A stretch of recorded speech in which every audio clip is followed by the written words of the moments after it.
Fáiltas fihansáidí Ceatharlach tránó na Cluiche Ceannais Iomána Laighean na Mionúir 2021 Cill Chainnigh agus Loch Garman na Tráchtaireacht chéile dair na mothair Páirc le Tamilín cé go bhfuil an ghrian amachais bhí si ag stelle fearing a cúpla nómad ó hin ach tá an dá ar an réig agus ag súil go mór le cluiche na híthe nacht agus dúis andas na bútóirí Cluiche Ceannais na bliana seo bhúchan ní fadó chuin a raibh cluiche na bliana se chat imarthe cúpla seachtainna chuin agus an bua an lá áirithe sin ag Cill Chainnigh tá siad thnáis tá rití malrúnaí dar nó ganas a ríist agus tá siad ag súil go mór le cluiche na tráchtnóna sa a bhúchan. Fuair an Cill Chainnigh ar dúis tá fuair an ana lád around bhí buamach an teachtain se chatas a cúil Alan Dunphy an lína lán cúil Evan Rudkins, Bill Hughes agus Sean Moore an lína leachúil ana lád a ríist le Joe Fitzpatrick, Garrow Dunn agus Owen Ling I Lorna Páirc tas nó Jeff Neary agus Cillian Dial. An son an lína lechasach sin an lína is countourdí atá Cill Chainnigh tráchtnóna le Ted Dunn an captain Harry Shine agus Cillian Carey agus in san lína lántasach Danny Glennon, Cillian Hackett agus Dara Queely. Ahrú bhána tá déanta ag Loch Garman ón bhuain a bhuaigh an teachtain se chaite ar átha clia agus sé sin I bhar thug Sean Rowley teachtaseach i Lorna Páirce in Ionad Edward Harney. Tá cosantóirí maithacha le héidir Cian Ó Tuama, Owen Whelan agus Sean Cooney. Sna tosathe be siad ag leirtas bantas maitharíist ón lína lántasach a bhí aráustómh an teachtain se chaite Simon Roach agus Luke Murphy agus an fearraí caitheamh Iver a Ceathardig, príomhscórálaí na fórna Luke Roach. An réit Jordan Cluiche tránóna ná fear átha Cluiche Ceannais Thomas Gleeson agus mothair Páirc freisin le Tamilín Páirc atá réasúnta maithansá tráchtnóna cé go bhfuil an dromcla Harbh cruaig an féir dóite in átainna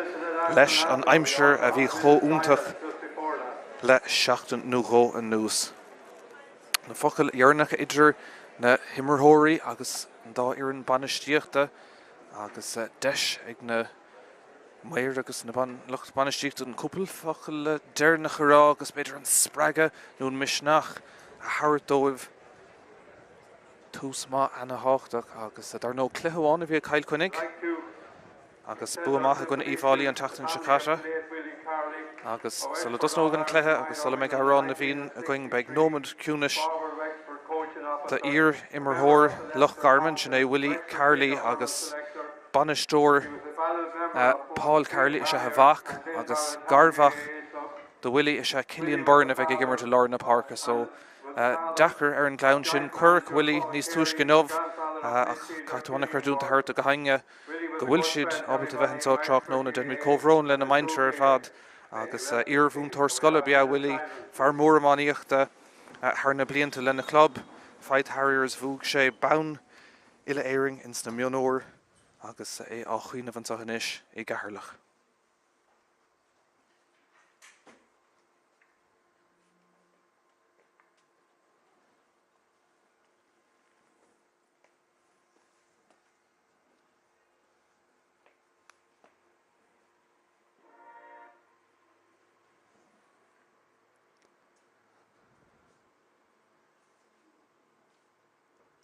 May he rest in peace. Please stay standing for Aran Naveen. Agus anis, Aran Naveen.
Gachradollah le Cluiche Ceannais Iomána 2000 agus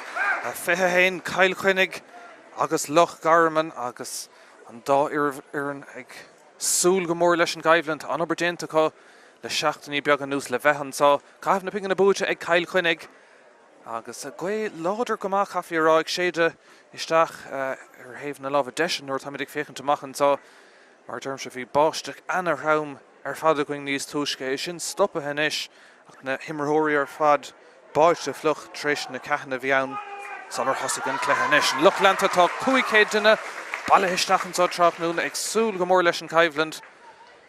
agus iad dul go dtís na honad bhí tús má Tachtan Shikata ag Loch Garman a gine ácha clia beis ag súla sin rud céine rís an tá Tráchtaireacht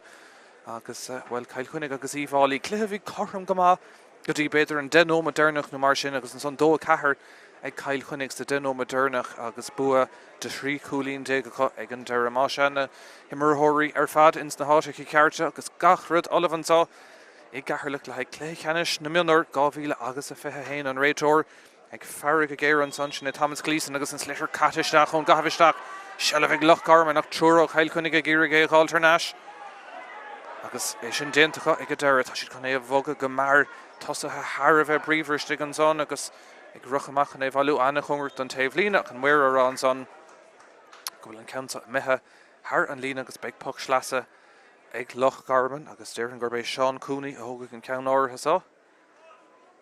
Arderm se an Páirc Harbheith cruúig agus an féir dóite go má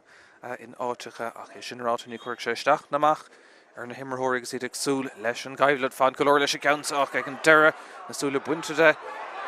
Darby personally chéadúir beidir go méid seansar an tarn ar Cill Chainnigh a titim siar chuna sin smachtú déint goach na sin na glanne amach go dtí lárach obairmha déint an son ag fear lár Páirc Loch Garman sin é burn féhrú an obair dhéanamh an son ag an dá éireann tús na himmerthe Congur Caríist an taobh lína agus ag an deire fad na talúnig Loch Garman ag fannacht an son do Cill Chainnigh tá ón ling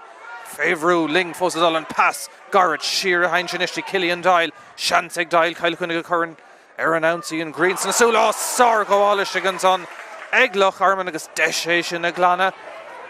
ach a rís goáil den scohan son ag ón ling a dul ceann na Páirc an so i gcathair le ceann ísle an son ach an ceann sa mithir stré Cill Chainnigh Seachtaí Cooney tá Loch Garman Dacartí ag gainge sellh go mar roada fósadal tá Seán Cooney scuilann sé leis a ceann sa ceann ard ach ag an deire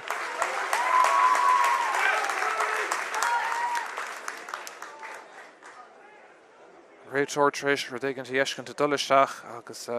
bhí seans úntaach an son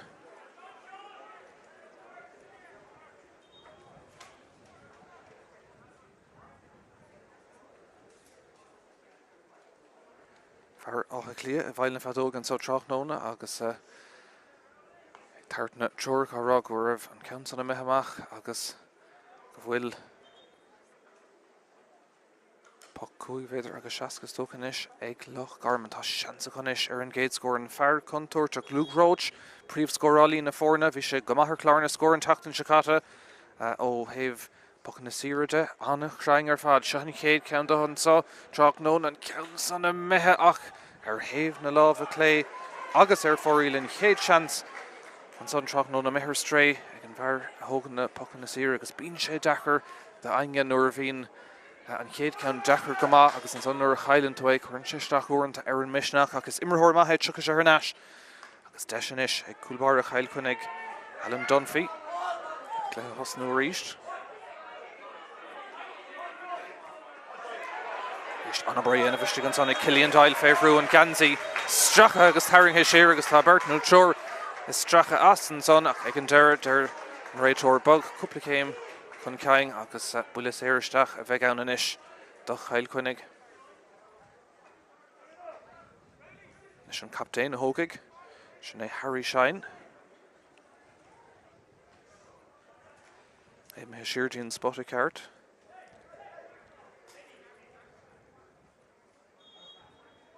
Fuair sé cool maith an Tachtan Shikata gine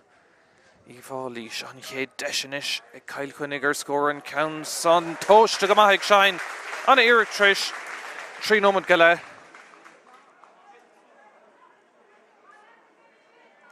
Agus Cill Chainnigh ar clár na scór.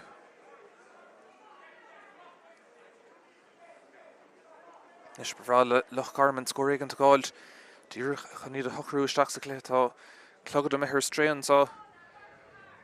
ar Fionn Walsh ach gachar i gceart a ríist agus an réiteoir árá tá mid ag olamh chun tosnú a ríist.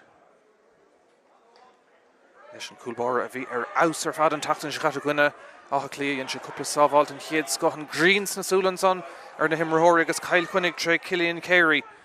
Fécintar na rán a fear les spás trasnan sa. Sinead Ted Dunn seansa go siúd an ceann son ag a deire a mithir stré ach Tangaváil ó Chamán. Cosantóir Loch Garman agus Cillian sin go méid iirecht cúga féidir agus seacan son a going. Ríist Shine Rocky gamach an ceann sa hógant agus mar derm sin Green ísil goma ag an stad seo den Tráchtaireacht choristeach ar na himreóirí ach seansanis ag Shine an tarna Chuilín gáil do Cill Chainnigh ar nó an banistóir se Richie Mulrooney. Fear únta go héamh na hamáíochta de bhí sé ann céadúr mar banistóir leis na Mionúir ó 2008 ar feadh 3 bliana agus Craobhacha Laighean agus ile éir an búite agus an son Harnáis ó 2008 i le an ceann son ag Shine meisteach go ríist an ceann son ar stré agus ar fóriil má se deachreachtaí agus na himreóirí hógan na Pocanna Éirice ag an tús an Tráchtaireacht ceann son na mithir stré Loch Garman inis a ggéirigh sellh bhógantach ag titim siaran son tá Cill Chainnigh a cosantóir den chéad scoth agus Cluiche feiceann son ag an réitóir agus tair sé seo deis do Cill Chainnigh féchant an féidir le scór eile a chruthú.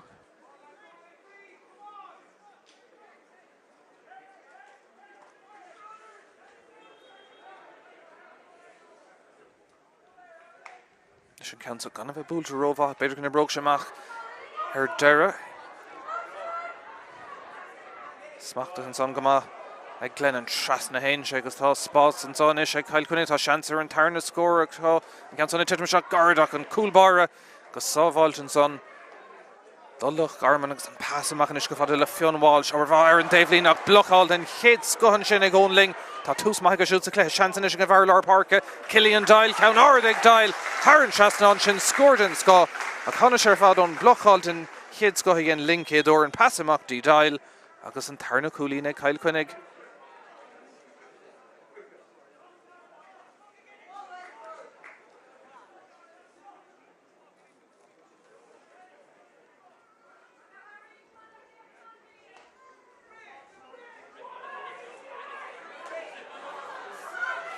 Is seachún Cill Chainnigh a ríis cóir cumad an Taobhlín ach cumad leistigh an son gomáthaigh Carey an pass siar an son gotí Rudkins.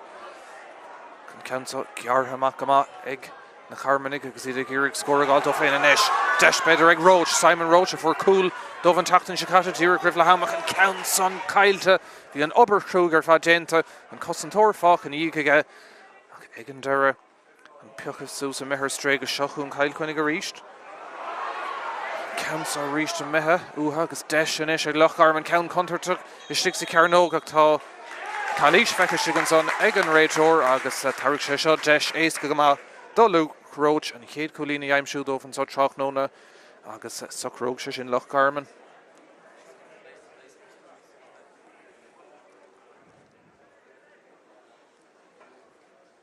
Roach inis an chéad iarcht a bhí aige a mithir stré ach tá ceann so bhfad níos fosa dó agus níor cearcamach aon strain an éair ar an ceann so chur thar an trasna an déanta go maith an son ag fear na síl mai léir agus Loch Garman ar chlár na scór dó i gcuine hain Cill Chainnigh fós an uachtar.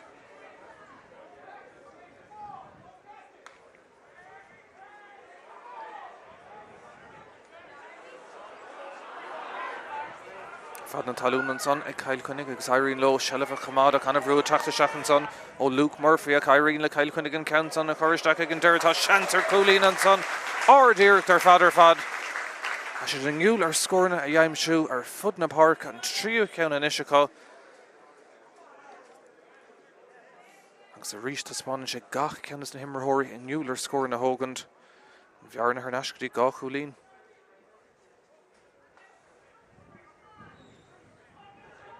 Is an cúlbáir ag tríl an taobh hail den Páirc an tamsa agus ag iarigh bhálún san tá Derby Parcel limar se anna cluiche tachtain se cata gine átha clia go ríis cosantóirí Cill Chainnigh go sciúil go halíonnta chun sin na glána. Loch Garman ag iarigh bhrisise sús a ríist ach pass trasan son ó Chuilín. Cill Chainnigh ag bogad go mátá seansan so thar scór eile tá na tosathe thar a bheith bríomhar caithfidh Loch Garman inis a bheith cuairmach ceann sa ibre seach tá seansan sár cool agus sár cool an sin Cillian Carey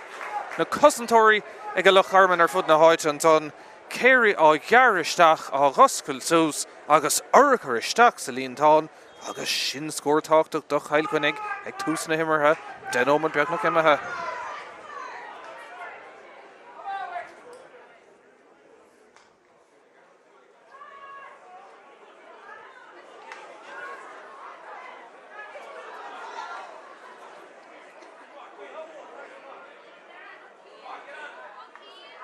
Is Cill Chainnigh go Tráchtaireacht agus tá si tosnathe anna láidir ar fad ansá. We're beginning to test all. Loch Garman tá Cluiche an son siúrálta der an réiteoir Cillian Byrne currach an talún agus Ciallaíonn sé sin go méid seans ag Loch Garman agus ag an lán tasí sin é Luke Roach.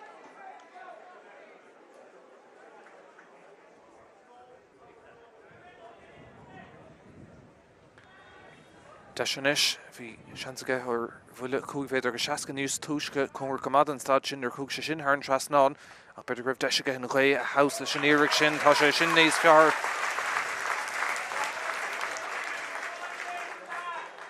Scór sin ag Loch Garman agus an bhearn in leide thríisteach.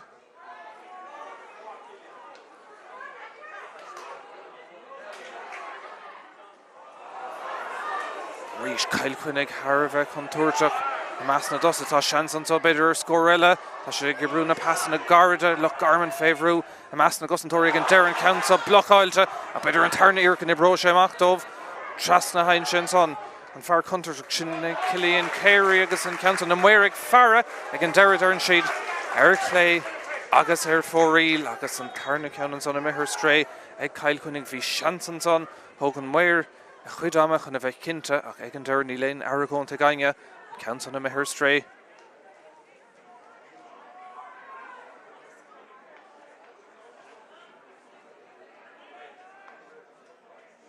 Sure Dave Howler reached Cill Chainnigh chat bout on eile. Cillian Hackett an son leis shelf ruúthair reached Anna Ruúr Cossentóirí Loch Garman ag tús na himmarthacht tá si de déanamh go maithiste an son obair bhá déant an son ag ón Whelan an lán Chuilín tá seansa go siúd é sin a glanna a reached congras an taobhlína feicálaach sa clé go dtí seo Cillian Byrne pass garden is Ceannais fearr Loch Garman an cansa. Well, tugus sé tamlína rééis smachtú agus a gáil tar neis déanta go maith níos Ceannais fearr bog amach Cluiche Ceannais fearrach ag an deire an pass deirnach a mithir stré agus seochú an Cill Chainnigh Garó Dunn anna obair dhéanamh ag a siút ach a ríist dacrtaí ag na himreóirí an dáhéamh Shelva chamad Loch Garman is féhrú an réiteoir scuile le rein fahansa chumrat an taobhlína Cluiche Neil der an réiteoir Lanaraig Luke Murphy le Shelv Murphy go hard ach ní bhuinig an countsa an spruch amach a methe ar clé agus ar fóríl bhí seans an son ag Loch Garman.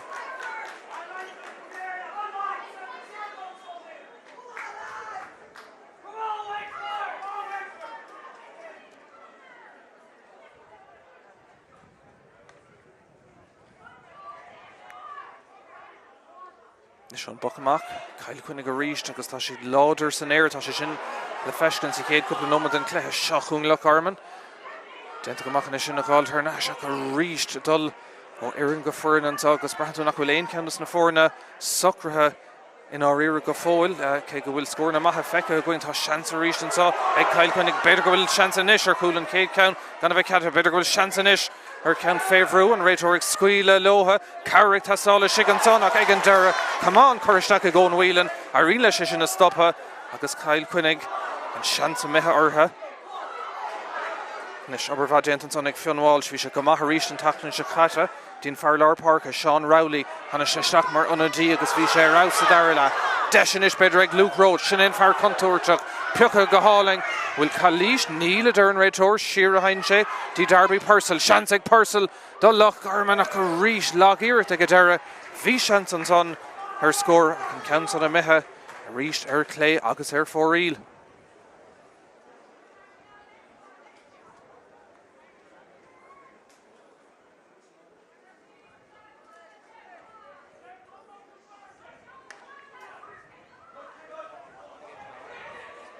Nis an bochamach anna chomhairt an taobhlína mithe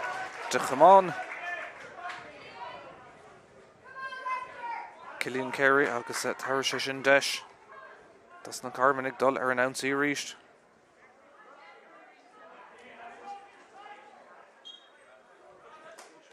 Ceansa díreach imethe amach ar an lína ríist agus de Chamáin Carey bout amháin eile. Ar de Harrigan tarna seans an son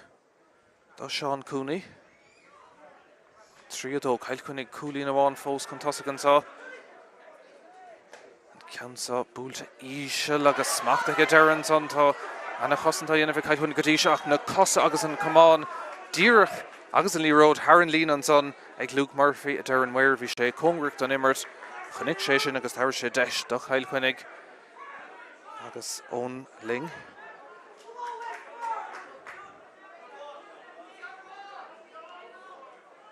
Reinfa Pocanna Slasa feice go dtí seo dar nó ceannas na himmarthirí a bear chun Poc Slasa a thógan riomh ná Joe Canning a dair gas an jobh don ghaileh nadar an bheice míist a le héad mánaí a ríist tá Cluiche feiceiste an son ag an réitóir agus tar sé faoi se bhéigant do Loch Garman agus deise go beidir tarrant ar chóscóir mar dearn se bhí an bháisteach chó traum den ómantal ar hosnig an cléthe agus na himmarthirí báise fluch ach ar leiad bháisteach a methenis agus na himmarthirí ar fad díirithe ar an immert an Ceansa ibritheisteach gomach ríis cail chuinnig gomá san air deis an isig Garród don. Iad a chur an ansaí smachta go hálainn sigan son ag Cillian Hackett. Hackett féhrú, Carrick tastáil. An slitter fós gramathe don Chamáin. Hackett ar rúthair an pass go cliste machans á deis an sár Chuilín ag Danny Glennon agus sár Chuilín an sin. Ag cail chuinnig dúbal scórna Ceatharlach go dó.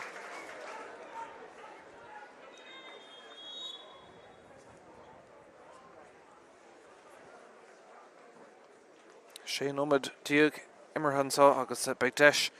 agus na himmarthirí Jocisce a bheithe cá cara gona dó an dá ar an beánaí nervhíse go dtí seo breathan tú ach cosantóirí cail chuinnig ag seasamh amach an lína lethúil sin Joe Fitzpatrick Garród don agus ón ling feicála go measa cluiche be siad sásta leis an taspántas go dtí seo tá cail chuinnig contúirte go measna dosa bhí seansar coolla Cill Carey rudanar háirla ag an deire ach breathan tú mar derm sin nachhfuil na fórna socrtha go dtí seo ach tá contúirt ní léon ceiste le héadí Derby Parcel agus ag Luke Roach agus ag Luke Murphy a measc na dosathe ag Loch Garman má dhéann siad dóchan sellafah Tachtan Chicago hain cúdig a bhí ar chláirna scóracha ag a deire chun a bhacha cléthe bhí town go má agus anna teannas go dtí an deire bhí sé nómad go leid am cútamh gort agus bhí seans déanaach deirnach ag gácha clia a gearraigh le cosantóirí Loch Garman dóthaí inmh chun é chamád a má agus an bua thart lo agus beidir bontáisteile ag Loch Garman nach raibh cléthe chu gunmh cail deire an teachtain ribhe sin agus bua éasca go maithe go deire agus madidir le cail chuinnig bhfuil clétháin san cléthe leithcheanna sin teachtain sicáta agus iad sa maile i Páirc Ionúil an 3-3 gona héanaan séideag ach mar bhí mé árá níos túisce in áíre in san denó modernach fuaidir ceannaíochttar an cléthe agus dó a cethir chun bua maithe bheithe cá a gotí sin bhí íomhálaí in san immert agus sa chaimhlann go maithnis an réitóir chun an clog a hosnúirí sé nó déag díreach atá le feiscintar an clogansá i Ceatharlach agus an chuilbáir ag féchant ar na rana atá ag tíreann dail Tá Loch Garman agus ríis cail chuinnig ag ggéirige sin na smachú ach ní airíonn lohan fearlar Páirc Cillian Barna ag ggéirige gáiltar neis de Loch Garman ach ní airíonn tá Chalísin son ag Luke Murphy agus bhí an Chamáin anna ard ar fadar fadan son don ceann áirithe sin agus Cillian Dail an fear bhí chuircha chun talún an son agus tá mé cinnte go méid carta buí le feiscint an son don tosaí Luke Murphy go dtíorcha so an chéad carta buí sa cléthe peocha sús ag Murphy agus caiise siúd an is a bheith airich don chuideile den cléthe agus tar sé deis an is do chail chuinnig Beidir ansaí agus an slitir choiristeachtaí an i cearnóg an ceansa ganna bheith rád ag Seán Cooney agus in áíre Beidir nach sin an plan a bhí a féhrú atá siad an son ach bhil tá sé sin beáin dín híl me go raibh buile fuiteiste an son ag cíanó túma nuair bhí an slitir áirithe ach an réitóir árán son nach 19 sé agus gur Pocanna Éirice a bheith ann do Cill Chainnigh agus cím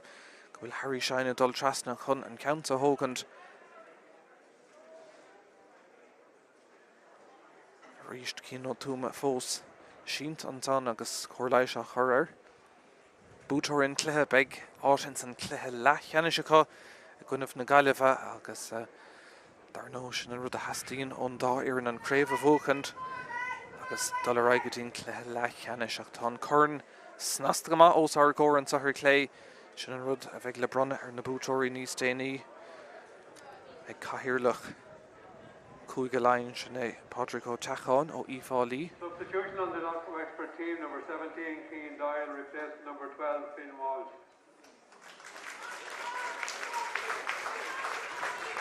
Se na hathratha dhéanamh go luach sa cluiche ag Loch Garman an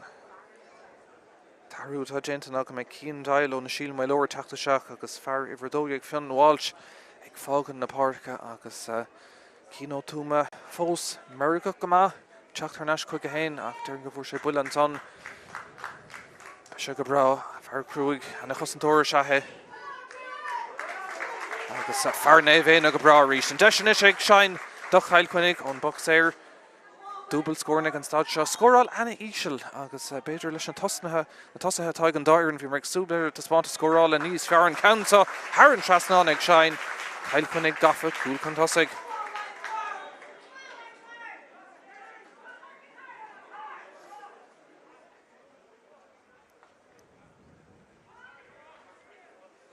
De nómad in isna mar sin ón scóir dearnach ag Loch Garman bhráló scóir gáilt an ceansa ibristeach sa lár agus ag Cilín Doyle le Cill Chainnigh an ceansa ag an deire Sara bristeach an son ag an gosantóir agus féhrú atá sin is tá Páirc a stáil bhí trúr mór haimpeir ag an deire tá sé churtha chun talún agus tair sé deis an cúlbáir teacht amach Cian Doyle agus leis an buile séir seo ag seansa beidir ag chuirteach cóngracht imil na Carnóg ar an Dave Howell an Aberdeen an son ag ón Whelan an Dave Mayoga níos an cúlbáire leis an achasach ach lágéirt ag an deir bhí trúr Cill Chainnigh ag fearra agus ag fannacht an gceann áirithe son agus tá seansa dul ar an ansaí báute bháin eile an cosantóir féhrú an son tá seansa inis ag Cill Chainnigh an ceansa mithir thaobh na lámha deise agus ar fóiríil tris an obair cruúig ar fad a dhéanamh beagtí má an son ar Ted Dunn leis an iireach sin. Fithe nómad immerhananta cúige gona bhdóbig dímar Loch Garman nach bhfuil gá Chuilín ar chlár na scór. Gáil den chéad scohann seo féhrú cóirt an taobh lín an ceansa. Well, beidir go méid seansar an tarn iireach ag Darby Purcell ní léon chamáin aige ach tá sé fós ag fíoch agus ag fáiléir tá Cluiche an son a Darren Réitóir Luke Murphy agus stracha déanta ar an son agus tair sé sin deis bhólam de Luke Roach teacht amach agus an Pocanna Éirice hógan tá seansa inis má se ag Loch Garman tá siad ag tríd ní líon ceis fé sin.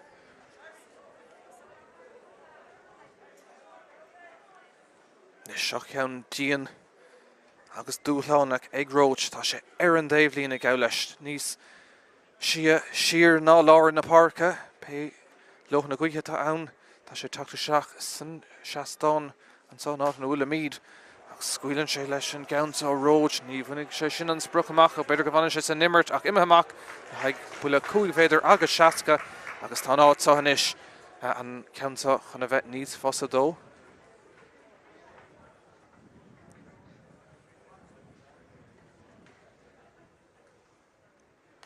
Slitir teacht amach chuig inis agus ag fear go cuairmach ar an spotta ceart agus se tá sé níos fosa ná an Pocanna Éirice bhíige ba bhrá le Loch Garman an ceansa chur thar an trasnán tá dos é nómad inis ón ó dhearnach go bhfuir scór agus dá bhrí sin tá ceannig tastáil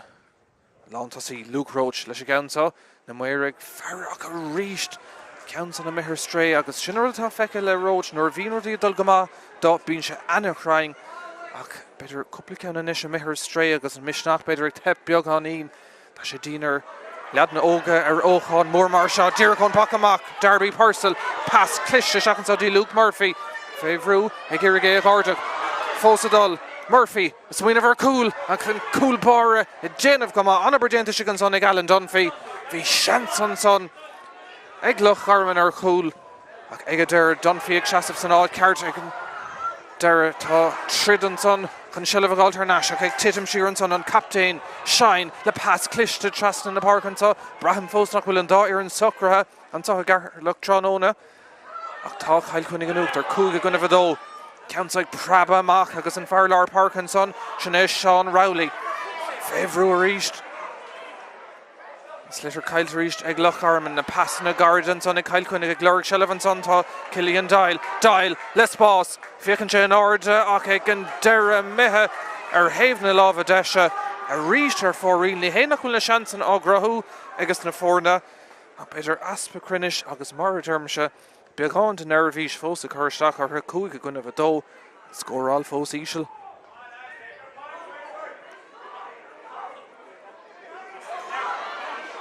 Sean Bachamach tá seans ag Loch Garman, Cillian Byrne. Frála Loch Garman scóraáilt in iscolúach ach ríist anna chosandá dhéanamh an son. Simon Roach and Townsend pass isteach go dtí Luke seans ag siúdach ag an deir a blocháil den chéad scothiste an son ag Cill Chainnigh hána cosantóirí tharbár ach beidir go mbeidh de sé ríist ag Loch Garman ní bheith mar tá sé smachtathe ag a Cill Chainnigh agus tá deis inis dul ar an ansaí. Brúan son agus Cluiche le feicethe. Cúlpáir beidir cuioine bh teachtamach ní dhéananig sé an deire. Fágadh sé é do fear na Pocanna Éirice agus rí seach ann dechar dúchláánna beidir le ceann mar sa go mbeadh sé cliste a chuirteach sa chearnóg agus féchant ceir de tharlóg éon rud ach é a chur ar fóríil sin na heastí nó Loch Garman ag an stáid John Lantosaí Luke Roach leis a ceann tá sé seo níos fear ceann a bhí ag tastáil ó Loch Garman agus an bhearna ar náis go dtí gá Chuilín.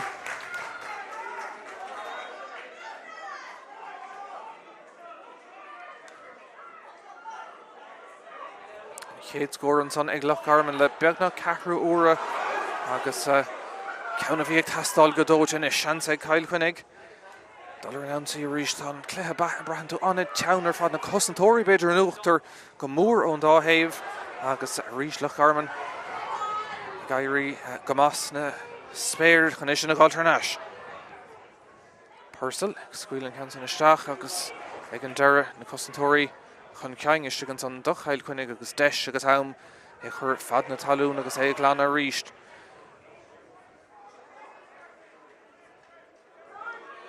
Dar nó caithfidh tuirimh a going an tá trach nó na máchrín nóid ar chó scóir trééis 60 nóid beag gá réimh se den nóid agus an son má táid fós ar chó scóir beag Pocanna Éirice ag tastáil chun na fórna scarún Míchéal caithfidh den éigent cap den éigent dul bhaile leis a gcónaí sa trach nó na maithn rud a gúin le sáilte an mar go bhfuil dorchadas na híthe ní ró a dúing a háise ag an stad áirithe seo tá Poc Éirice ag Loch Garman agus ag Luke Roach. An ceann deirnach congra go maith don spotta seo agus beidir go garóg sé seo leis na tosaí agus an réige bheas agus go héanaar eile bheith garteige. Ceann contúirteach beidir si sa chearnóg ach tá imreoiríiste ann agus tar sé sin deis ní tíirna nach Alan Dunphy an ála haringt agus Poc Éirice na do Cill Chainnigh an táimid amach an sá sé nóid agus fethe imethe ag Ceatharlach agus ag Lorgnilí ród a híos fuman sá tá ón ling ní hé sin an rá atá tócha ag Dunphy ach díreach sí sa lár agus seileadh díreach ar náis ag Loch Garman inis tá beidir an scóir sin ó Roach tris sppraig ag an tartáh tá sé chongart an taobh lína seo ríist anna chongart an taobh lína a Cill Chainnigh agus Sean a ní seán nach garódán i déanamh dóhan tá Cluiche an son ar fear thollach ruúin agus tá seans an son ag Cill Chainnigh an ála haringt agus féchant an féidir lotha héanais rud éigeanta crothú.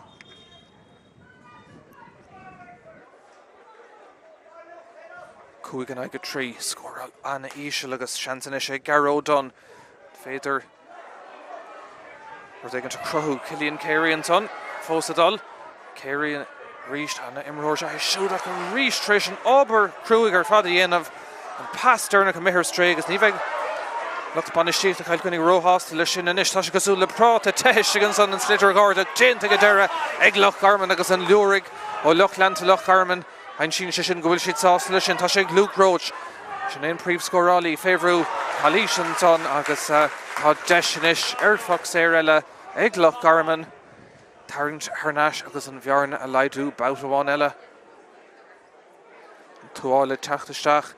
bhí mar sa tas an tachtain Chicago agus tócht chóir le beidir 5 Celsius an bháisteach agus an tócht a bhat níos íslandtá a cluiche cóngrach agus seansanis ag Luke Roach.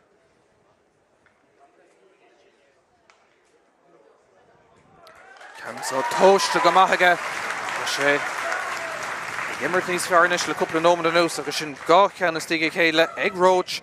an bhearna Tharnais go dtí éon Chuilín amháin.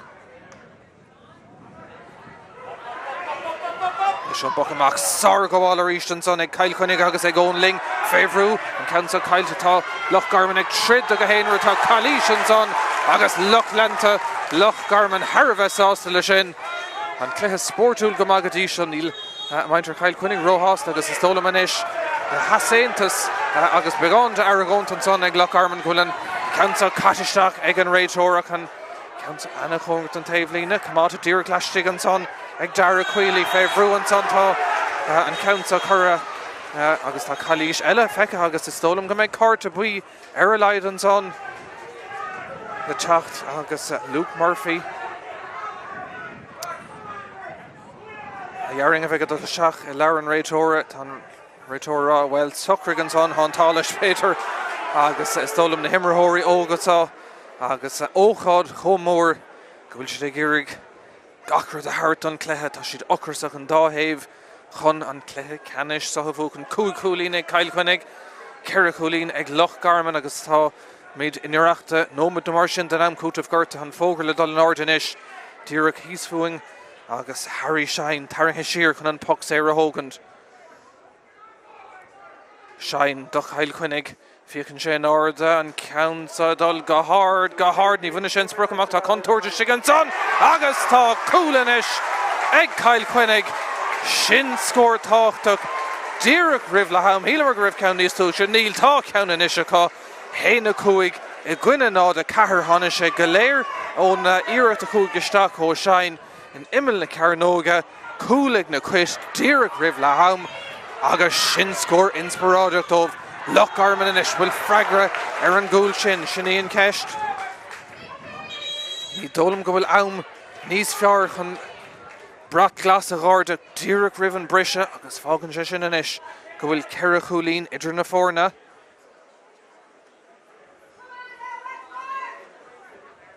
Tá muid an am cútamh gorta agus Loch Garman inis ag fécint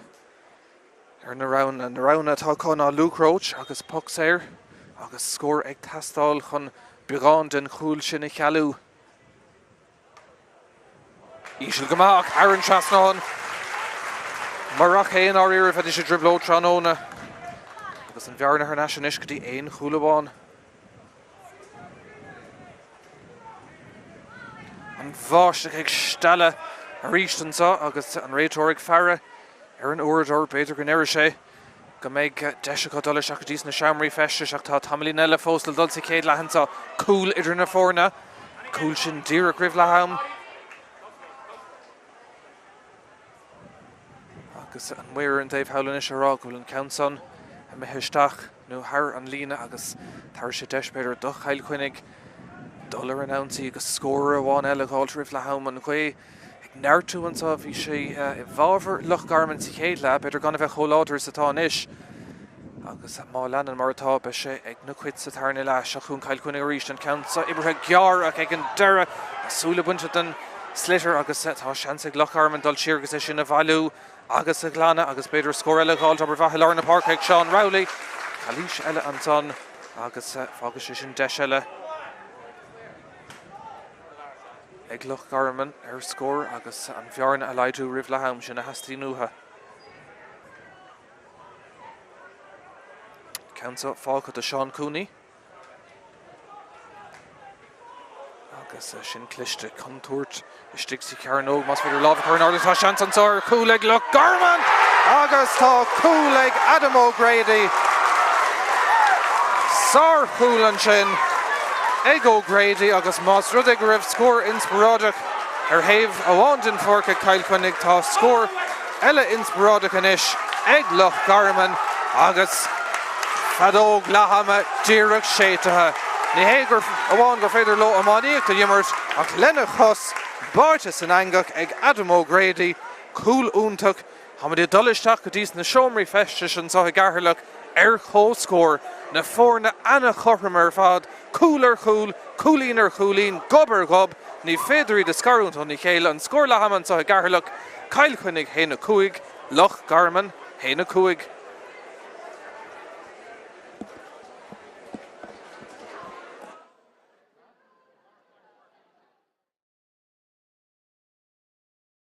Nach blochál den chéad scohan sin ag ónling tá tús maithe go siúd sa Cluiche Ceannais Iomána go bharlar Páirc Cilín Dial ceann ard ag Dial Harran seasnán sin scór scá Máda chuna bhrú Tráchtaireacht an son ó Luke Murphy a Cairín le Cill Chainnigh an count son a choristeach ag an deir tá seantar Chuilín an son ardíireacht ar fad Cansa Ibriseach tá sean ar cúl agus sár cúl an sin ag Cilín Carey na cosantóirí ag a Loch Garman ar fud na háite an son Chamán hackett ar rúthair an pass go Cluiche amachchan sa deisins ar Chuilín ag Danny Glennon agus sár Chuilín an sin ag Cill Chainnigh dúbal scór na Ceatharlach ar fóríil sin a hastíí nó Loch Garman ag an stáid sin lá tosaí Luke Roach leis a count sa tá sé seo níos fear ceanna bhí ag tastáil ó Loch Garman agus an fiochann sé árda an count sa dul go hard ní bhuna sin spruch amach tá contúirte si an son agus tá cúlanis ag Cill Chainnigh agus sin cliste contúirt istigh sa cearnó más féidir lábh chuir an tá sean an sár cúlaigh Loch Garman agus tá cúlaigh Adam O'Grady.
Shine and captain agus ag an deire Ted Dunn chun an buile deirna Hartí Cearnóg má se an dá chúl ag teacht rih letham agus cílíonn sé sin go méid anna immert ar fáil brególam agus anna chluthe sa Ceannaileach. Roint immerthirig seasamh amach go mór sa clégadíise de Loch Garman ón bhuileann an lán chúlaí anna cluthe immert go siúd Seán Rowley I lár na Páirce agus tá an tosathe bríomhar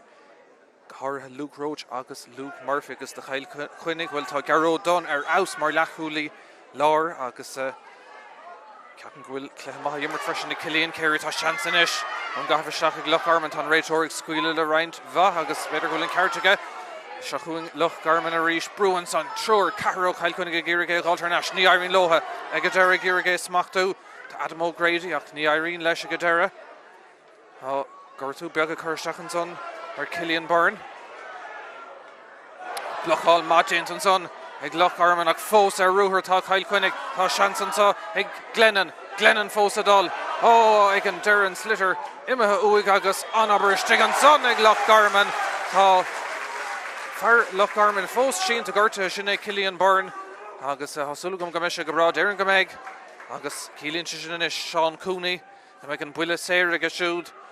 agus seans Loch Garman a chur ar an ansaí mar bhí mé árán níos túisce tá na cosantóirí ón dáhéamh anna bha anna éifeachtach an san cluiche godí seo agus in ucht ar beidir ceanta ag Cill Chainnigh chalísin san feice dúrchó scór an réiteoir Garó Dunn a mithe chun talún agus beag seans aganis anála Harint héna cúig an taobh mar dúirt mé Mohammed ar chóscóir ag deir na himmartha beag denómad fé rógaing agus an son Mohammed fós ar chóscóir beag Pocanna Éirice ag tastáil chun na fórna a scarún Tony Chéile agus ní bheoch is a god mar tá dá ar an anna chomar chu fad gotí seo Cill Chainnigh inis agus Garó Dunn fad golóir leis an íorugtá cean contarta go stig ar imime le Cearnóga ach an cúlbáir déanamh go maith sig an son tír an dail tá na sailse arsúil inis I Ceatharlach agus dhearann go méidir sé tastáil rih na hí Cill Chainnigh a ríist agus sellh ar na seá Bruin son ag Tráchtaireacht deis ar scór gúling an son foiite agus a ríist anna cosanta sig an son ag Loch Garman an lán cúlaí ón bhuileann agus na cosa buinte de tá Cluiche le feice an réiteoir agus sin cosanta in sco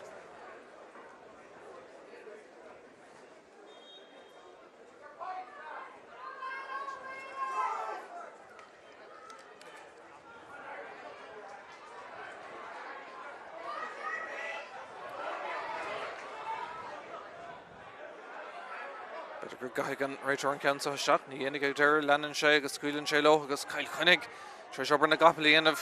chun sellh a chuid thnáis tá Cluiche tíre leanú an amracha tóchas an ceann son le maintear Loch Garman sásta leis sin agus tá fear chéine Luke Roach a teacht amach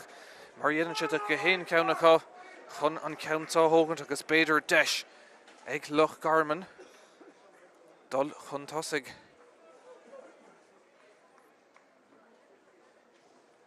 Roach inis agus an túáile chótáach ar rách nóna mar seo. Cair na gaotha ag Cill Chainnigh in san Ceannaileach má se péilóch na gaotha be sé ag búla na slitir díreach isteach sa réan sá tá an ceansa áirithe ige an cean bhil ní sé fada go leir sean ar cúil sár cúil ag Loch Garman an son fad na talún orchar isteach sa líontán an son ag Roach agus a le héad de scór Dó a cúig ag Loch Garman, héin a cúig ag Cill Chainnigh agus tá na cúil ag teacht go tréin agus go teofanis. Loch Garman chun tosaigh don chéadúir sa cluiche cúil sin cinnte spreagaigh sé iad agus seochún a ríistíad. Far eile síntans an na lár na Páirc tá an cluiche seo cruúig. Deis beidir ag Cill Chainnigh bravalo scór ag altris an cúil sin Míchéal an captain Shine go halíonnta thar an seasnán nuair a bhín ceannar ag tastáil nuair a bhín insprád agus duine chun cuasaí a thocrú sinna an fear an bhearna ar neistí gá Chuilín Loch Garman fós chun tosaigh anna húst an Ceannaileach i Ceatharlach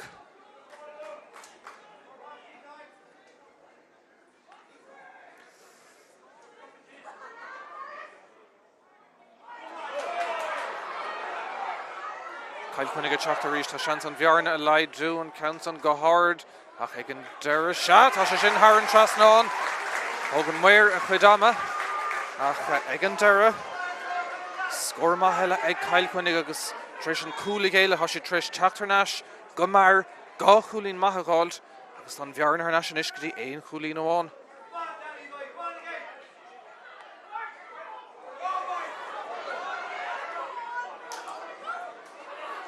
Loch Garman a teacht.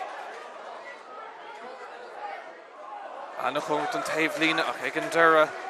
méidir chumán an son agus tair sé seans do Loch Garman a ríist.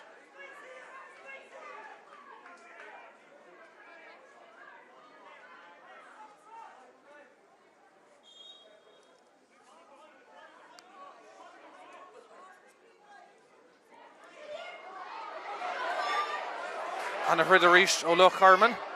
Has amach go fada Adam O'Grady. Grady féhrú tá Bert mór haimpelir an slitter Kyle agus deis ag Kyle Quinniga an count on a teachtaisteach in san Ardán hís fuing agus puck slasa gan ein ceist dóhan dus na puckan a slasa feice going ó hús na himmerha híd galéir gaulitir an Dave Sutton Páirc agus Kyle Quinniga ish an ahasach féchint na raun an cool sin ó Simon Roach do Loch Garman natar an bhecho miste le héad de chúl go ceann tamalín fad na talún chúsáid sé go héin scilcan é chur isteach agus anna iirecht dómheith tús an dair lethe seachún a ríistíd ach go ríist an lína tris an ceansá a gáilte ríist agus beag sean eile ag Kyle Quinnig dó cúig gona héine seacht bhí mar ará go raibh sé íslóhéh scórna sa chéad le ach an san dá nó méid dearnach dúr ribh leham tháinig gá chúlúntaach an chéad ceannig Ted Dunn an tarna ceannig Adam O'Grady agus an son cúleile ag Loch Garman tús an dair lethe seachún Kyle Quinnig ach go ríist Loch Garman a déanamh dóhan chun sin na smachtú agus a léamh agus a ghlana.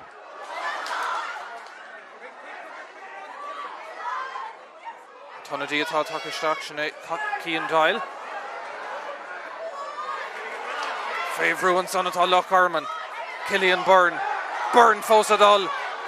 Cillian Byrne fósadal agus tá Cluiche an son agus ní léon cheist nach go mbeocha cheannahar a chuir níos túisce Harvah brodúil as bantáiste tucha bhfuil go bhfuil ag deire an cean son a methe Haran Trasnán tá Byrne sínta agus John tarna buile tá fuitige agus cum le Loch Garman an scór a chur Haran Trasnán bina hasasta go dó sé inis an bhearan thar neiscadí gá Chuilín héine seacht ag Kyle Quinnig.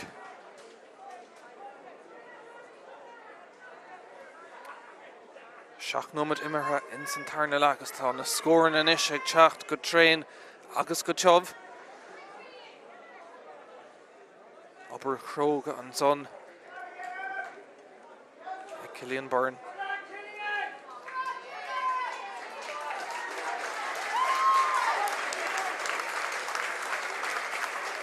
Tá sé ar leachchos beagán in braham ag an stad seo agus tar siad beidir nóban na gohfuile dó fécint an féidir teachtarnáis go héana inis an puck amach agus smachta go háling I lár na Parkinson ag Kyle Quinnig agus ag Ted Dunn imrethe stachan so tá seansar scór ag Kyle Quinnig an counta Haran Trasnán ag Cillian Carey. Tá mé dul cean na Parkinson for sé scórman níos túisce cean eile son ag Carey an bhearna ar neiscadí éon Chuilín amháin.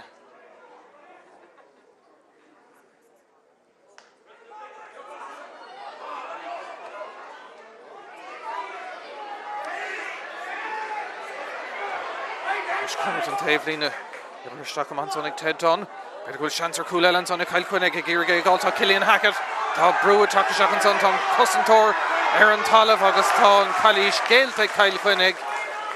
Dheimsigh Robbie Chapman an slitter agus Cluiche déanta ar agus dábhrí sin tá faoisimh istegan son a ríist do Loch Garman tá Anna Cluiche sa tarna lethe going seachún Loch Garman. Dín taobh Howlden Páirc. Gyrr gaibh valú agus a smachtú an son tá Purcell féhrú Cluiche eile an son agus é brásás leis a gine sin.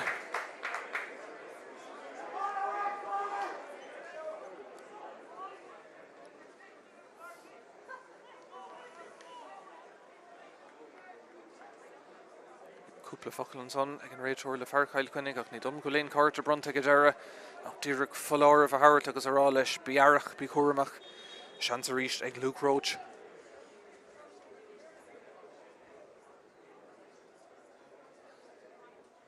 Roach leis an gan so go hard níos fearrtá sé dul dúir mar tá an cluiche dul ar aig fad níos fearrtá muíonn sucr inis aige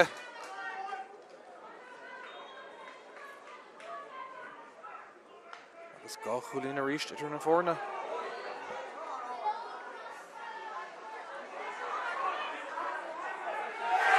Number céim in a tócan son í léon ceist. Seach nó hocain de chéimena agus bhí an réiteoir díreach ar an spotta agus an buntáiste Ceannais ag Loch Garman agus ag Seán Cooney.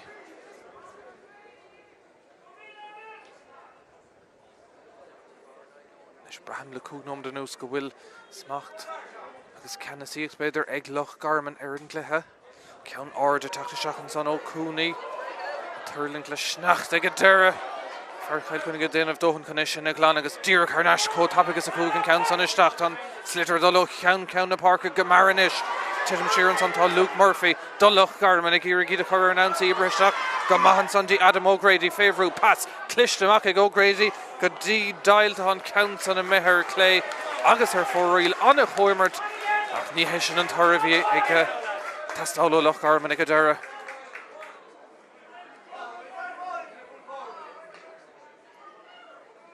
Pocanach tóca Páirc amach an son ag Alan Dunphy ar listúníoch sa chúl do Cill Chainnigh agus ríist Cill Chainnigh tre sin ag Ceannais blochál má déanta iste an son ag Loch Garman agus idir ruúthar ríist an lán cúlaí ón bhuilann tá anna cluiche imar ag caiinge sin ará. Se chun ceint tá se le fós an tá deis ar Chuilín an son ag Loch Garman an ceansa ar an trasnán Simon Roach chuir sé cúl maithaigh tús an dair lethe Chuilín in isige agus an Ferrispar Ceannais go dtí éon chúl amháin.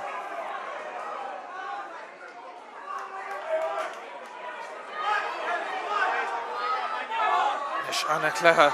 ní féidir na súla bhaint an slitir mar go bhfuil siad dul ó ceann na Páirc a Ceannais sin is ag pádaí dail ó chuma néomháine. Chrann sé sin amach go fada le Derby Purcell féhrú ach tá sé tréis fear Cill Chainnigh a bhrúch an talún an san ní léon áras an son. Agus tar sé sin faoi sé bhégan do Cill Chainnigh dóthacht a gona héana hocht. Dos éon go len ómad imar hesa dair le agus éon chúl amháin idir na fórna.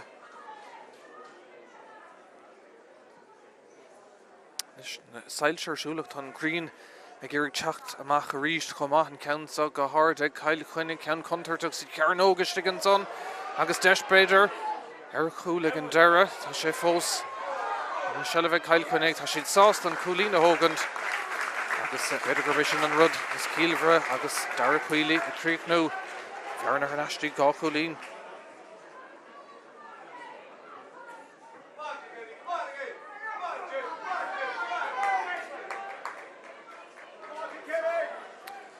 An Green lán tucha amach a ríis gabh leis agus go híise le chuir seach ar na himreoirí gan éon ceist. Tá siad a bheith airach agus ceansa ríist ag Loch Garman smacht a gáling ag Cillian Byrne. Pass go Cluiche seachtaí Seán Cooney seo deis eile is ag Loch Garman ach an ceansa bhil an cúlbhar seis é a bhúla beidir nach raibh gá. Dearann gur híl se greibh sé chun dul beidir díreach ar an trasnán ach imithe de chamáin Alan Dunphy agus beag Puck cúig féidir agus seascan is ag Luke Roach.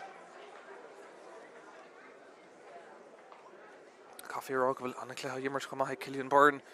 i lár na Páirc dul Loch Garman tá seansan is acu dul Ceannais cúil chun ceinn. Agus an muir sin anna bhath ó thaobh an túáile thógan de seach agus chin tú go bhfuil an chamáin chó tuirmis a dhéach go bheith.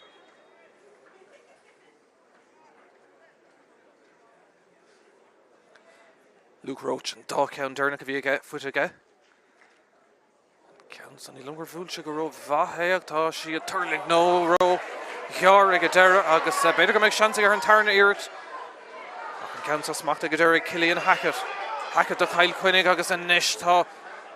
deis beidir ag Cill Chainnigh ar cúil caithfidh Loch Garman a bheith airach istigh an son.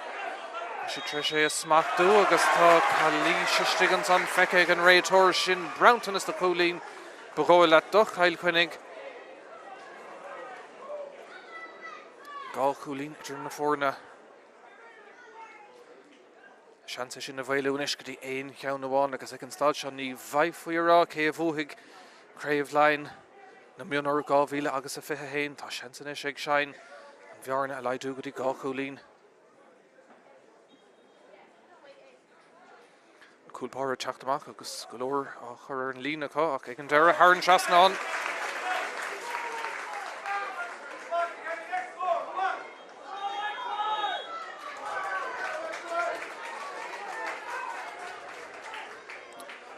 Se an adóg séite an son ag an réiteoir beag deis agus na himreóirí ar fad deoch maris go hógant ar bord ceathrú uair a fáca ag Cluiche Ceannais Iomána 2000 agus 21 agus ag an stad seo tá sé deachar rá cé a bhuaigh haon a 10 Cill Chainnigh 2-8 ag Loch Garman an na scórna tris a bheith a bhad níos flór síon san Ceatharlach cúil dír chun ahasach ag Simon Roach Archar ag a siúd fad an talún na 6 líontáin agus an son cúpla scór má a rís ag Loch Garman Cill Chainnigh Chapter Harnáis le iirecht Harry Shine agus Luke Roach a rís an son trí ceann de Pocanna Éirice aimse aige dul Loch Garman rud a chiallaíonn go bhfuil siad aon Chuilín amháin contasig ag an stad seo den Cluiche agus brólamsa go mbeidh sé cóngar go dtí an deire agus cá faoiseach go mbeadh beidir den ómud fegó ag tastáil chun na fórna scarúntón Míchéal agus beidir i hén drochar de bhín chéad le gan a bheith rómháin himreóirí nervhíse go ceann a bhad ach ag an deire beidir in san cúig nóid dearna go rih letham an dá chúla hánig an chéad ceann ó Ted Dunn an tarna ceann ag Adam O'Grady bin an dá scór a sppraig an Cluiche agus a thóg beidir fuinmh níos mó isteachn san immer cúpla anadí ag olahú beidir se an deis chun na cosa uaire a thuiristeach ag an stad seo den Cluiche tá mé fós ará go an green sin deachar agus dúlánach dos na himreóirí. Tá muid olah agus an réiteoir Thomas Gleeson fear átha clia. Dúircha cinú go bhfuil gach aine Harnáis na honnaid ceart agus go bhfuil na cligad agus go héanra eile i gceart an ahasa ceathrú uair a fácha Cluiche Ceannais Iomána na Mionúir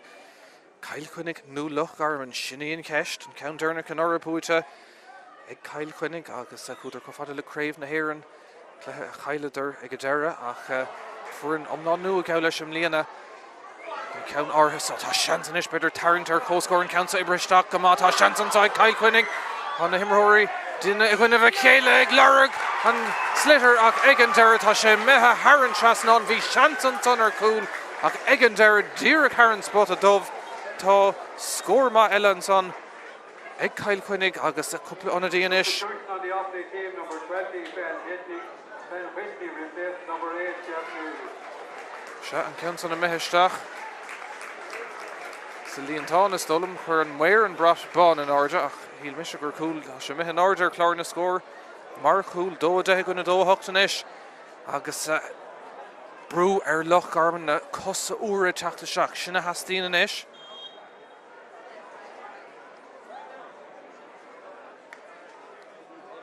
Réiteoir ará deithna sa dhéanamh tá míad inis Anna Chongrach agus tá áirithe Sean Counson cadí seile cóscóir 2-8 gona héana hainteag agus tá seansan is ag Cill Chainnigh dul Harnáis an uachtar bhíidir an uachtar ar feadh tréimh se fada sa chéad le ach níl aine in áiríre inúil ar tarint mórán chun tosaigh tá seansan is ag sein sin in captéin sin in fear inspiráideach a có tugann sé chuidama cumáin sin slitter an cumáin ar feadh second nó góag ag an deire thar an trasnán agus a níis tá Cill Chainnigh gafa aon Chuilín óháin chun tosaigh héana dóigh ag Cill Chainnigh 2-8 ag Loch Garman.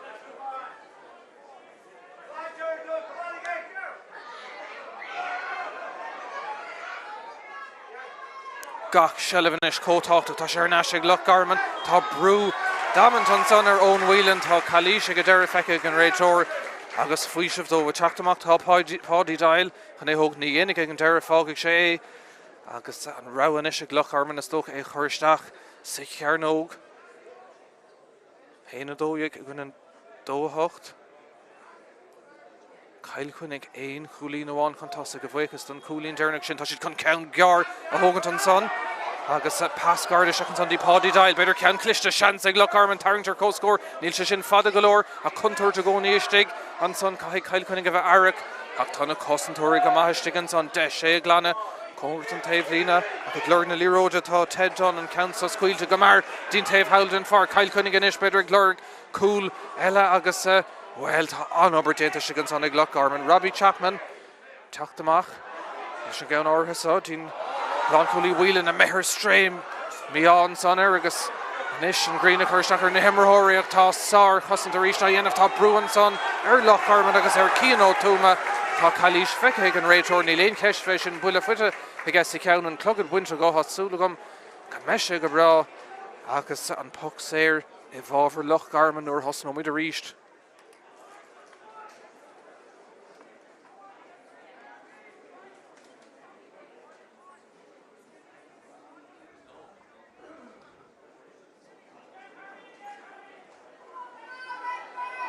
Ciannó túma fós síntan sá an clog dern se go bhfuil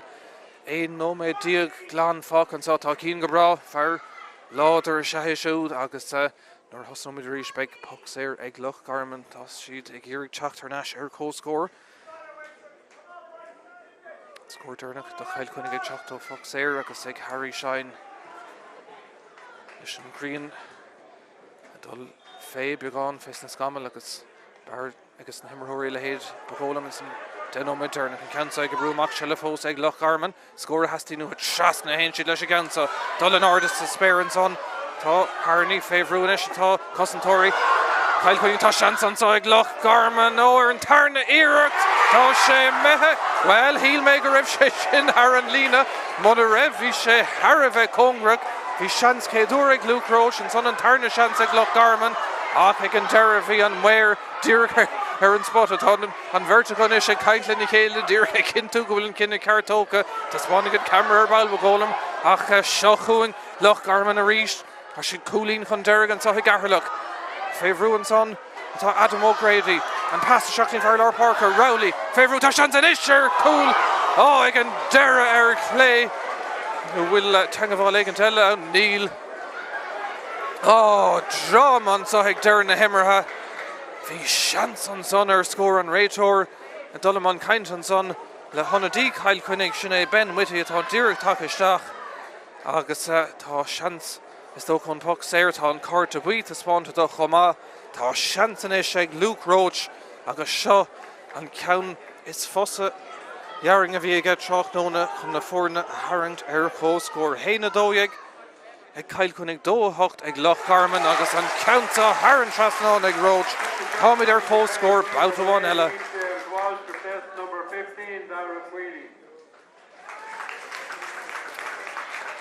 Ifir a thucht ag Tráchtaireacht an son de Kyle Chuilín sin é James Walsh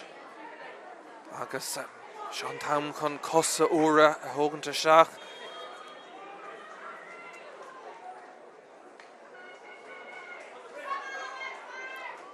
nóid go leithfácha agus cumar scillan is go méidir go méid gáthréimh se denúm de hastáil chun na fórna scarún Tony Chéile tá dar le a bhd níos fear an céad countá Kyle Chuilín trisin slitter a gáiltar náisiach tá siad a methe amach ar an lína howlann son agus puck sleas a bheith ann do Loch Garman.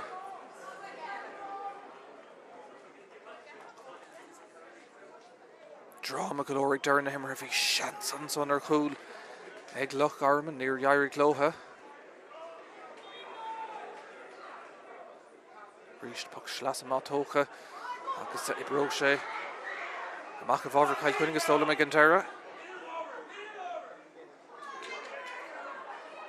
Réiteoir sásta ligand don immer dul raig agus ag an deire. Smachta istí an son ag Loch Garman ach tá Cluiche feicethe agus an buntáisinis thnáis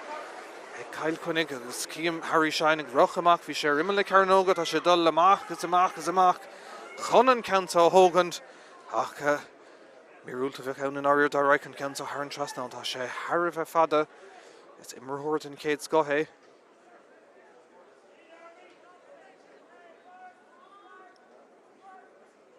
Tógannta chud ama. Na Fórna Eric Hóscór Cill Chainnigh héna dóig. Loch Garman dó an ai. Deisian is Cill Chainnigh dul haar na sin uachtar ríist tá an counts well ní sé fada golóir é nós, but fós tá contúirte stigan san má is féidir le Cill Chainnigh sellh a gáil tá cosantóirí Loch Garman ag fear fic an cábhfuil an sitar tá sé ag Cill Chainnigh Chuck sitar náis leis an pass ní dhéananig an counts a gá hard haar an tras ná an son obervad déanta sigan son ag Glennon agus tá Cill Chainnigh in Chuilín amháin chun tosaigh uair amháin eile scór má.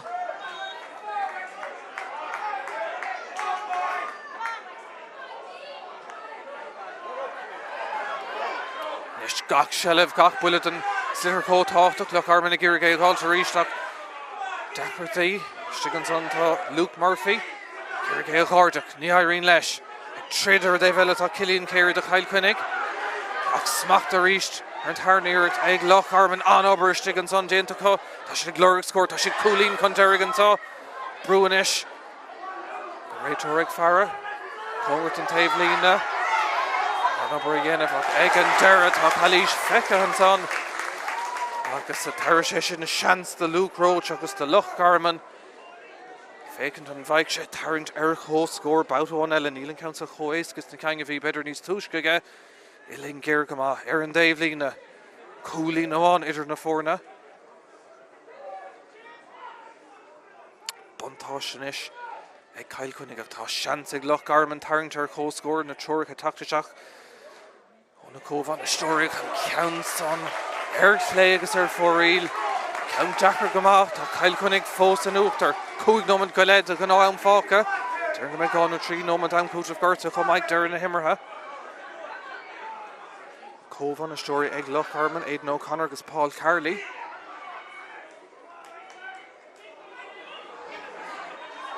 Cluiche an son agus Ganzi tarringthe Díreach Hóscór an réiteóir agus tar sé sin seans éasca dó Harry Shine chuir leis an méid atá ar chlár na scór ag Cill Chainnigh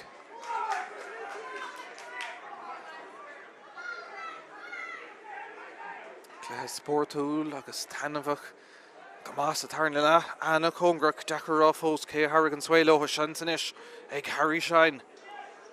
Rís tugann sé chuid ama an count sin tóiste go maith ríiste ag Shine is féidir brathair sin an rud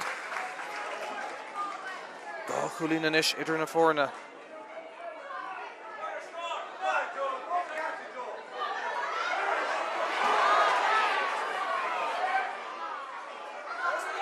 Cill Chainnigh a teacht a ríist si de glóric scór eile an count gar amach go maith an son ag Loch Garman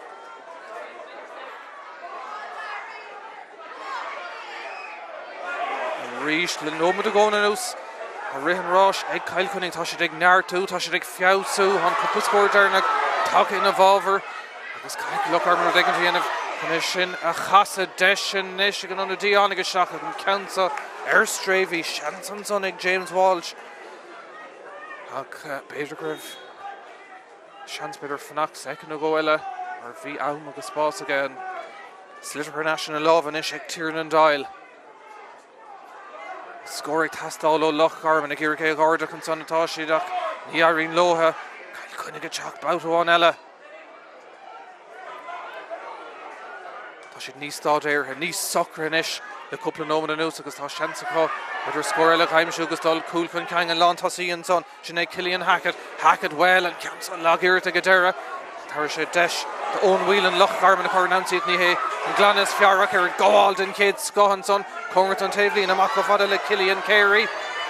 féhrú atá siad an count sa dír a cumáte leistigh an son ag Loch Garman agus ag Luke Murphy sársciil an son scuileann an réiteóir leis níl aon rud éas chun sa cléthe ceannis cúige tá sa cléthe ceannis lein an fearcéin ón bhíl an seach an ceang a ríist dó Loch Garman count mar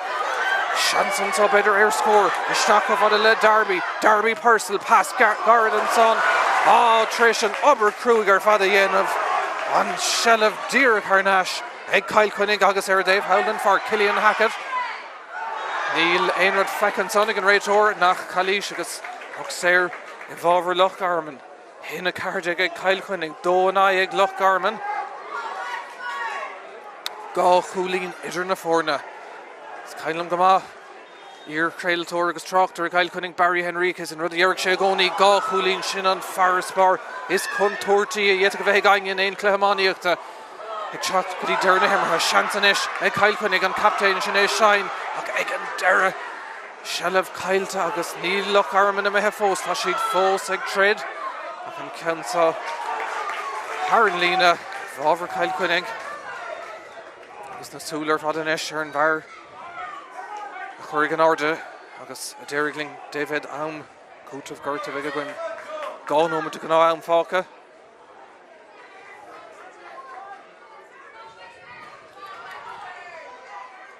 Cillian Dial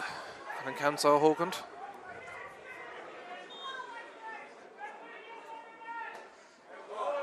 Bula Mahanson ag Dial ag an deire agus an Tórig Farad a seansan son beidir ag Chapman é gáirdeach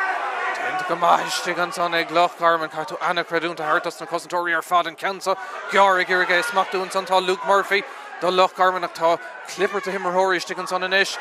agus níl de haíag an réitóir é a héad agus a cahabhaisteach ligann siad an nimar do leráig agus ag an deire Puck Schlas eile ag Loch Garman tá siad gá Chuilín Conderrick an bhaidís cúla gáilt tá Aum fós a cos a cléthe Fuair ar cúl díreach rih le Aum ó Adam O'Grady beidir go le a cuioine bhar le héad a ríist an Puck Schlas inis ó tá sé sin go má tá seansan son ag blochail má déantar Cian Dial son go téagar go Láidir tá Cillian Carey tá Shellah Kylta ríist an son an dáir in a ríist nervhís go chacadí dearna himartha Kyle Cunning a ríist agus Shellah agus deisenis dullar an ansaí Captain má dhéann siad scóráin eile go méidir go meis siad sábháilte híl me gribh na cosa buint an son de Danny Glennon ach níor dhéanta an réitóir agus ligann siad an immertin ní bheith géin rud ééis go an cúpla nó méid dearna an sa an slitter ige Ted Donegan deire tá seantaige Kyle Cunning a chur cúl chun ceing déanta go maith son ag Ted Dunn chur grog na manach treis cúl glán a chur inis idir na fórna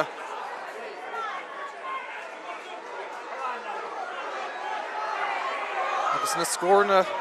dearna go tríú ceir ceang a stíige chéile inis ag Kyle Cunning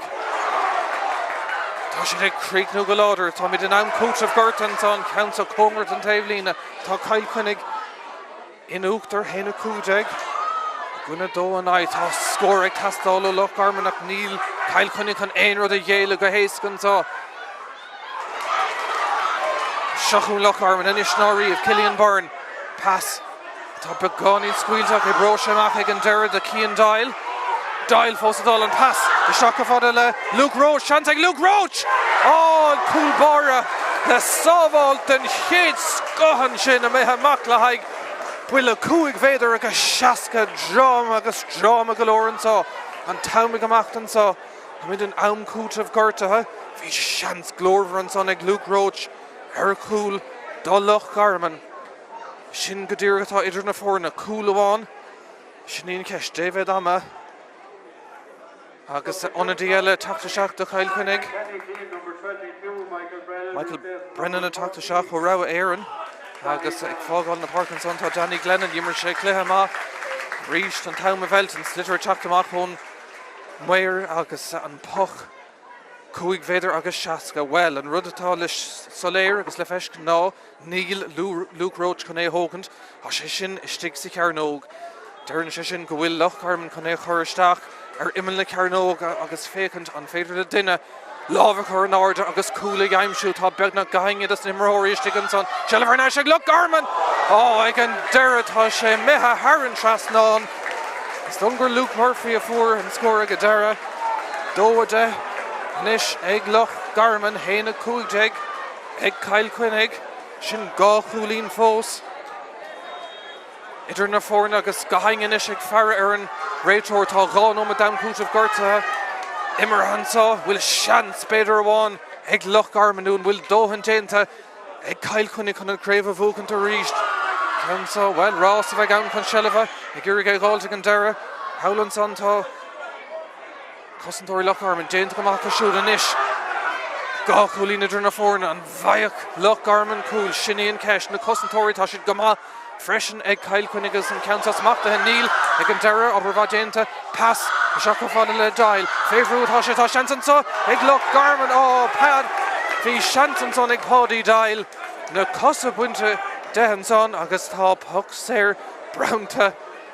Loch Garman Shinny in Ceannais and Triala Shin Cool Nún Gwer sé Haran Trasno Neil an Fogre the Naum Coat of Gerta Hefeka going up tá Tree Nomad Immerheg and Stad Shaw tá Bruinish na Himmerhory and Town Gaul of Emeha Gá Chuilín Idir na Forna Gahinge Bogachan Kainganish Better Gorbish on action Derna Kakimi Luke Roach Fisher House na Clegadisha Tashi Kanish or Reel Marley Dulm go make Dohanama Norvegan Immer Shaw Hart Luke Roach Loch Garman tá Gá Chuilín Idir na Forna tá Ceall Chainnigh Chun Ceannigh agus tá si tréis Immerhory Galéire chur chun an cool Shaw Cossan Shaw an Countsa Isha Loch Peter Loch Garman ag an Dara hí an Tarna Shanson a ríist ag Loch Garman ag Dara a Mehar Clay agus Foril tá Ceann Ómad beagnach den Naum Coat of Gerta Immerha a ríist gaing ag Farra Aaron Raitor tá Gá Chuilín fós Idir na Forna cumann Mahasanish Ceall Chainnigh agus an slitter atá tastáil ón Coolbara ní léon dehannas an méid seansamán eile ag Loch Garman sinní an ceist fad go leir leis an Countsa ach an adó dhearrig sétan sa Ceatharlach bhí seans déanach ag Loch Garman ach deir na himratha Ceall Chainnigh an uachtar an néú Craobhacha agus chuige buaiteacha Iad brasásta bhí anna chaibhlann tar fad sa dair le breise críd a Loch Garman tá níidir an sa thugtar ard cluiche go Joe uha ach deire an lei Ceall Chainnigh bhíidir anna bha in san 4 uair clig deirnach an captain sein arás dír chun rudí a hochrú nuair bagá a caiitú creidúnt a hard don dá ar an anna cluiche fechan sa I Ceatharlach an scór deirnach Craobhacha búte ag Ceall Chainnigh, héna cúide ag Ceall Chainnigh, dóide ag Loch Garman ach sár cluiche ar fad.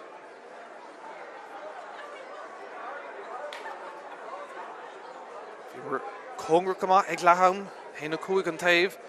agus an son anna immert ar fad sa dair le, dul ó ceann na Páirc a cúil luach ag Simon Roach, scór na maith ag Ceall Chainnigh, cumad Luke Roach, Loch Garman go mór san immert leis na hirirtíomh ag a siúd. Harry Shine a ríist an captain de Ceall Chainnigh le scór na maith agus Ted Dunn chumála Chuilín ma ach ag an Dara an clog ag breth sús Loch Garman hí Ceall Chainnigh Haran uair clig beagánaí beag bídeach níos fear agus is iad a bheith go teachta níos cúin chun an chur na ghlacha ar bail agus ád buinte amach acu in san cluiche lechanis an ghailh a bheith acu in san cluiche lechanis agus an obair agus an bua buinte amach a ríist ag Richie Mulrooney. Fear a hic an cuasaí a máíocht go má Amid fáil fé réganis chun an churann a bhronna Ceatharlach cúige lein an son sinné Pádraigó Techan chun é a bhronna agus an captain inis sinné Sean a Tráchtaireacht chun an churann a ghlacha do Ceall Chainnigh. An idir seachans agus 8 gréibh lein agus chuige cá inis tá si do dulháile le ceann breise bhúidir an céad ceann siar sa bliain 90 agus a trocha agus an son an ceann deirnach in 2000 agus a 20.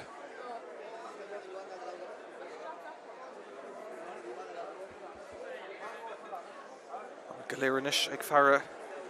ar an Ceatharlach agus na Himmerhory má ar an Páirc fós ag céiliúra atá Ceall Chainnigh breise crí atá ag Loch Garman hí anna cluiche an teachtain sicata agus ríist an teachtain seo.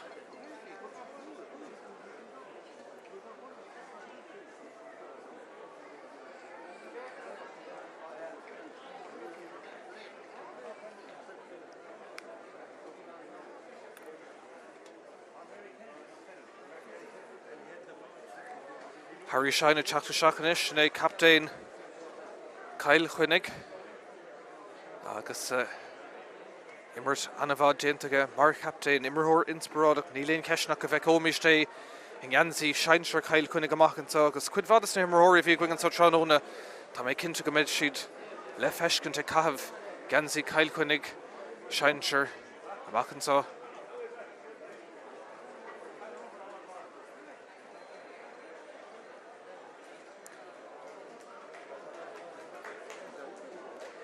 Loch Lanta Harvah Sauce leis an caibhlann tá fecinn so Trána agus na himróí fanna siad son híos Páirc Don Bhronna agus an captain Harry Shine Tráchtaireacht chun an churn na gáideach na sailse múchta inis an so agus búla bás don captain anna cléimar aige.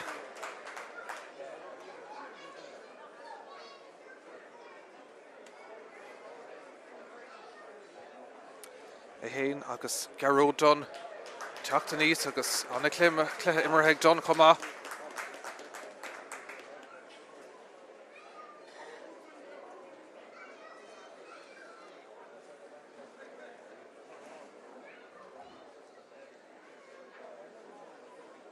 Gacad olivnish Don Bhronna. Stocha har an úr clig fi Kyle Kunnig begáí níos fear ach anna chaibhland agus an bronna nish le déanamh ag an gahíirlach.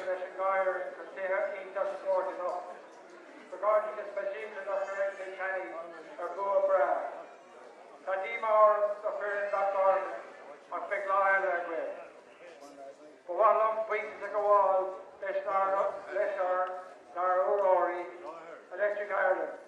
Agus brief expression the board to Ceatharlach and Úsáid Páirc Cullen. Agus anis is cús mór áhas bom an current Hanahan a brunna the captain Cill Chainnigh Harry Shine. Current fronta Aaron Gaptain Kyle Kunnig in Uachtar ríist agus áid buinteach in san Ceatharlach Ceannais.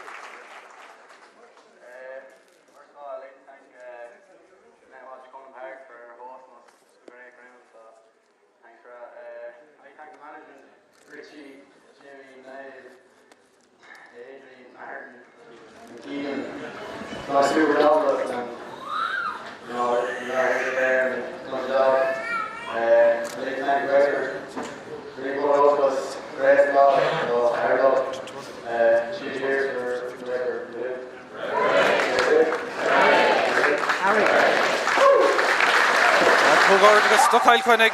Ceatharlach, Uaháin eile, san buatáilte go. It was a splendid game for the Electric Ireland player of the match award goes to the Ceannais centre back Ionad. Cógáir agus don leacúlaí lár léit na himrithe.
nach blochál den chéad scohan sin ag ónling. Tá tús maithe go siúd sa Cluiche Ceannais is go bharlar Páirc. Cilín Dial ceann ard Dial. Haran Seasnán sin scored in sco. Máda kind of rúd Tráchtaireacht an son. O Luke Murphy a Caireen le Cail Chainnigh count son a Choristeach ag an Dirt. Tá Seantar Chuilín an son. Ard Iarc dar fad. Cansa Ibriseach tá Seansan sar cool agus sar cool an sin ag Cilín Carey. Na Cossantóirí ag a Loch Garman ar fud na háit an son. Chamán hacket a rúher an pass go Cluiche amach an so deis sar Chuilín ag Danny Glennon agus sar Chuilín an sin. Ag Cail Chainnigh double scorna Cairn ar fóríil sin a hastíí nó Loch Garman ag an stáid John Lantosi Luke Roach leis a count so tá sé seo níos fear. Ceanna bhí ag tastáil ó Loch Garman. Agus an fiochan sé árda an count so dul go hard ní bhuna sin spruch amach tá contúirte sig an son agus tá cúlanis ag Cail Chainnigh. Agus sin cliste contúirt istig si cearn óg mas féidir lábh chuir árda tá seansan sár cool ag Loch Garman. Agus tá cool ag Adam O'Grady. Réan so tá an count sa árdathe ge. An count well ní sé fada go leor beidir seansar cool. Sár cool ag Loch Garman an son. Fadna tá. Deisinis beidir ag Cail Chainnigh bravalo scór ag altris an cool sin Míchéal an captain shine. Go halíonn tá Haran Seasnán. Nuair a bhín mar ag caiinge sin ará. Chachan Cain tá se le fósan sa tá deisir Chuilín an son ag Loch Garman an countsa. Haran Seasnán Simon Roach. Finis ní bheith géin rud éis go an cúpla nó méid dearnach an so. An slitter ag Ted Donegan deir tá seantaige. Cail Chainnigh a chur cool chun Cain. Den to go man